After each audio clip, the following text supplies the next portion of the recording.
প্রতি বছরের মতো এবছরও আরামবাগ পুরাতন বাজারের সদরঘাট এলাকায় মহা ধুমধামের সঙ্গে অনুষ্ঠিত হচ্ছে আরামবাগ বারোয়ারি রক্ষা কালীমাতার পুজো। শনিবার রাতের এই পুজো উপলক্ষে প্রশাসনের পক্ষ থেকে কড়া নিরাপত্তার ব্যবস্থা গ্রহণ করা হয়েছে। কারণ পুজো উপলক্ষে জলযাত্রী থেকে শুরু করে অন্যান্য ভক্তরা পুজোর আগে পার্শ্ববর্তী দ্বারকেশ্বর নদে স্নান করে থাকেন, কিন্তু এবছর হঠাৎ নদীতে বন্যা পরিস্থিতি তৈরি হয়েছে। তাই ইতিমধ্যেই নদীঘাটকে বাঁশের ব্যারিকেড দিয়ে ঘিরে দেওয়া হয়েছে। এ ব্যাপারে পুলিশ প্রশাসনের পক্ষ থেকে বিভিন্ন পদক্ষেপ গ্রহণ করা হয়েছে।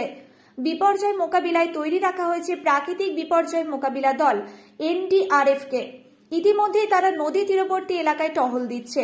পুজো কমিটির পক্ষ থেকে জানানো হয়েছে, নির্বিঘ্নে এই পুজো সম্পন্ন করার জন্য তারা নিজেরাও এবারের পুজো নিয়ে যথেষ্ট সতর্কতা অবলম্বন করেছেন।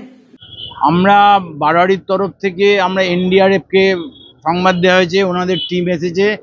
তারপর আমরা ওখানটা ব্যারিকেড করে ঘিরে দিচ্ছি। আমাদের স্বেচ্ছাসেবকরা থাকবে যাতে না দুর্ঘটনা ঘটে। বিগত দিনে দুর্ঘটনা ঘটেছে, সেই থেকে আমরা শিক্ষা নিয়েছি যাতে এটা NDRF ভালোভাবে এবং পুলিশি তৎপরতা থাকবে, পুলিশও থাকবে সঙ্গে, এই আমরা ব্যবস্থা নিয়েছি।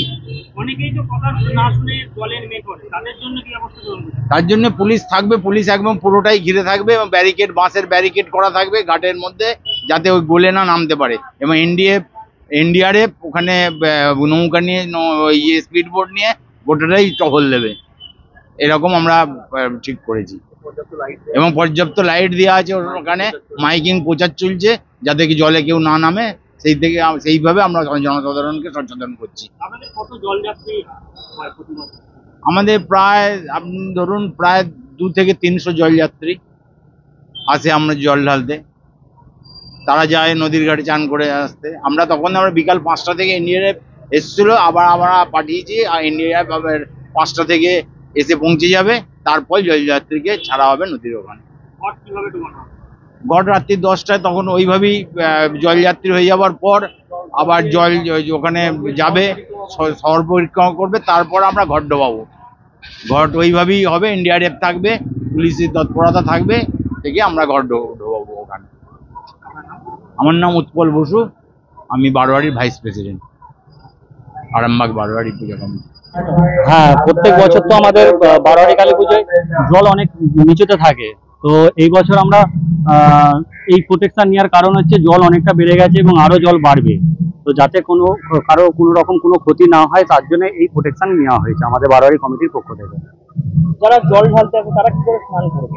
তাদের স্নান করার জন্য এটা করা হয়েছে, যাতে তারা বেশি দূর না যায়। কারণ এর আগেও গত কয়েক বছর আগে এইখানে একটা দুর্ঘটনা ঘটে গেছে। এইরকম জলযাত্রী একজন স্নান করতে এসে জলের তলায় তলিয়ে গেছে। তো যাতে সেই রকম কোনো দুর্ঘটনা না হয়, তার জন্য আমাদের বারোয়ারি কমিটির পক্ষ থেকে এই ধরনের ব্যবস্থা নেওয়া হয়েছে। দণ্ডি যারা কাটবে তারা কোনখানে চান করবে? দণ্ডি যারা কাটবে তারা এইখান থেকেই চান করে নেবে, কোনো যাতে অসুবিধা না হয় সমস্ত দিক থেকে মাথা রেখে এই ব্যারিকেড করা হয়েছে। আনুমানিক কটা থেকে শুরু হবে? আনুমানিক আমাদের পাঁটা চান করা রাত্রি 12টা থেকে শুরু হয়ে যায়।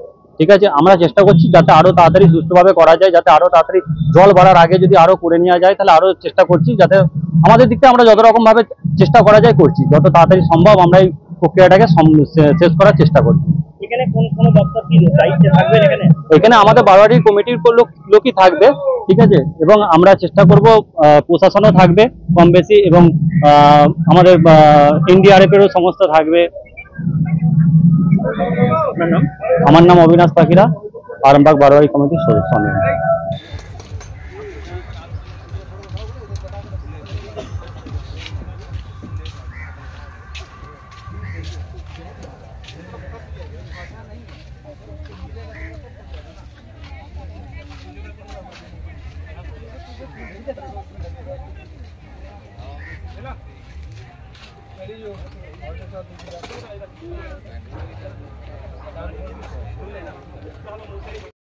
নিউনুর সোফা সেন্টার, এখানে সমস্ত রকম সোফা পাইকারি ও রিটেলে বিক্রয় করা হয়।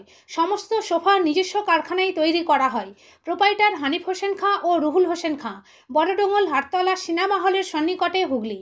যোগাযোগ 7797170093 এবং 9382003105।